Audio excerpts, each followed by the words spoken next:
I'm in the east of Johannesburg out at the Fortress Invitational. It will be taking place right here at the Glendower Golf Club from today, and it runs all the way until Sunday the 20th of October. Joining me now to talk about the Fortress Invitational and what we can look forward to and what to expect is Kyle de Beer, who is currently in the forefront and the leader for the Fortress Rookie of the Year.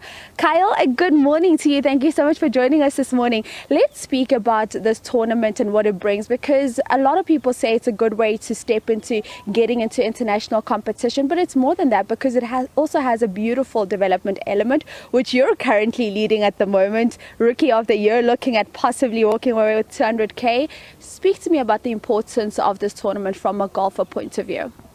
Yeah, thank you for having me, first of all. And this is one of our flagship events for the season. Fortress has done a great job in kind of elevating it and making it one of the events you look out for at the beginning of the year. And I mean, to have it at a venue like this as well, I think is perfect. And to be honest, the Fortress sponsorship of the event has kind of led to obviously the more TV time. They've kind of brought a couple of the overseas players back as well.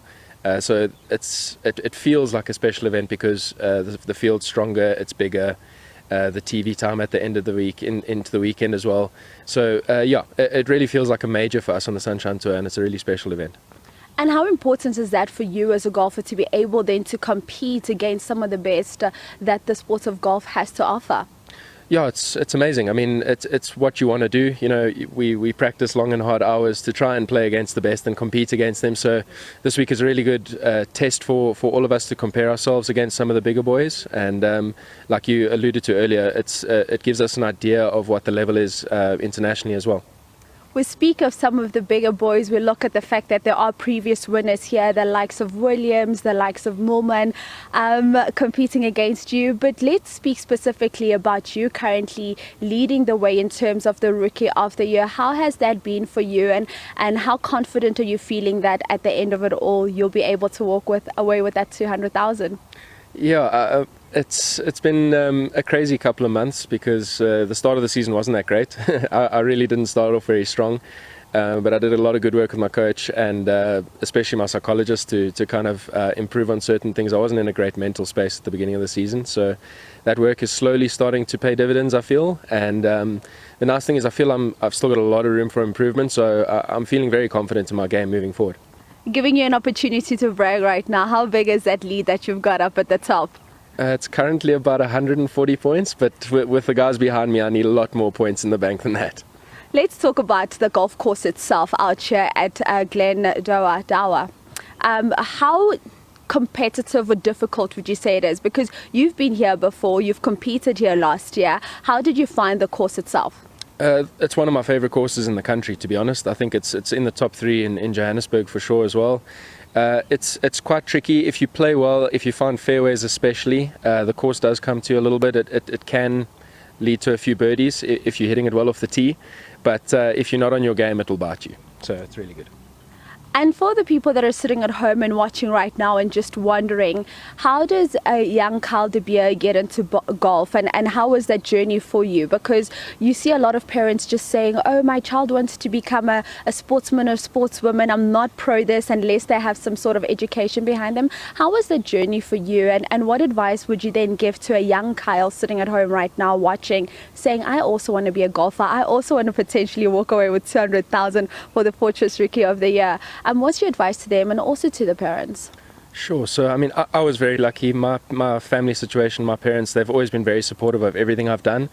So from an academic standpoint, they always said, you know, you have to finish school. You've got it. There's no kind of pulling out of school to turn pro early or anything like that, like some people have had the luxury of doing. So, they were very supportive of every sport I played, especially golf now.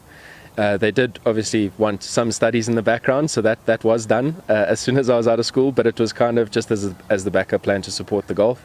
And if I had to give any advice to any of the youngsters, I think first and foremost, make sure that you get your education. I think a lot of guys just kind of dive into the pro world without any backup plan, and golf is hard. It'll show you really quickly what you're made of.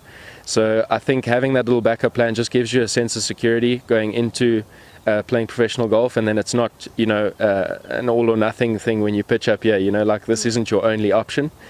And then also from a parental standpoint, I've seen it go wrong quite often with some of the juniors. I think first and foremost, just let your child play, just step back and try not to get too involved.